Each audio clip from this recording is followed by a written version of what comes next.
balita na ikay mawiwili. Mga nagbabagang kamao, mga buksi. So mga par, wala na nga po makakapigil sa unification fight ng dalawang light heavyweight boxer sa pagitan ni Arthur Beterbiev kalaban ng kanyang challenger na si Callum Smith na gaganapin sa UK bukas. Kung saan mga idol parehong nakuha ng dalawang fighter ang tamang timbang. Ang unified champion bumigat ng saktong 175 pounds habang ang challenger naman na si Callum Smith tumimbang ng 174.6 pounds. Kaya tuloy na ang sagupaan nila bukas. Subalit marami ang nag-aalala mga idol, lalo na ang kampo ni Callum Smith dahil sa nilabas po na report ng Voluntary Anti-Doping Agency o tinatawag na BADA, ang mandatory testing company ng World Boxing Council, kung saan sa drug test na ginawa nila mga idol sa unified champion na si Beterbiev, may namataan sila na hindi kaaya-aya. May atypical HGH o tinatawag na human growth hormone at testosterone ang sample ni Arthur. Subalit ang report na to mga idol, atypical pa lamang. Ibig sabihin, hindi pa talaga sure kung meron talaga dito si Beterbiev, pero malaki daw talaga ang tsansa na meron ang unified champion ito dahil dalawang sample o dalawang beses nakitaan ng kahina-hinalang pinagbabawal na gamot si Beterbiev. Well, sakaling mapatunayan mga idol na merong ginawa na hocus-pocus ang unified champion, talagang masisira ang kanyang magandang pangalan sa larangan ng boxing sports. Siya pa naman ang kinikilala na most powerful boxer sa ngayong generation dahil sa kartada nito na 19 wins at 19 ang knockout.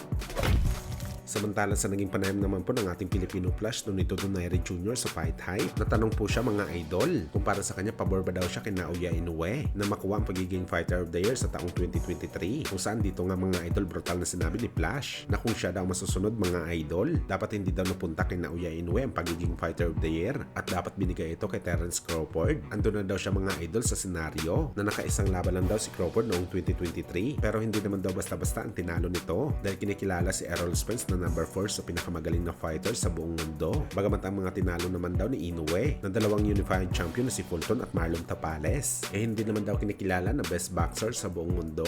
At kahit sabihin pa daw natin mga idol na naging undisputed champion si Inoue, mas angat pa rin daw talaga ang nagawa ni Crawford. Bagamat naniniwala si Nonito mga idol na pagdating sa pound for pound rankings ng The Ring Magazine, pabor siya na makuha ni Inoue ang number 1 spot at number 2 lamang si Crawford. Dito daw talaga umangat si Inoue dahil nagawa nitong maging 2 division undisputed champion sa loob lamang ng 12 months.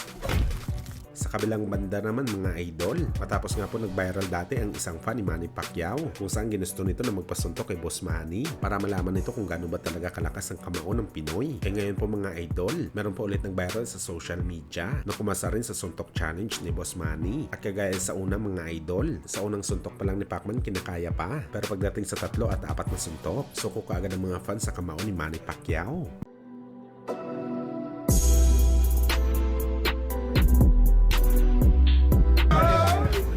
Huwag kang umilag! Huwag kang umilag! Bang!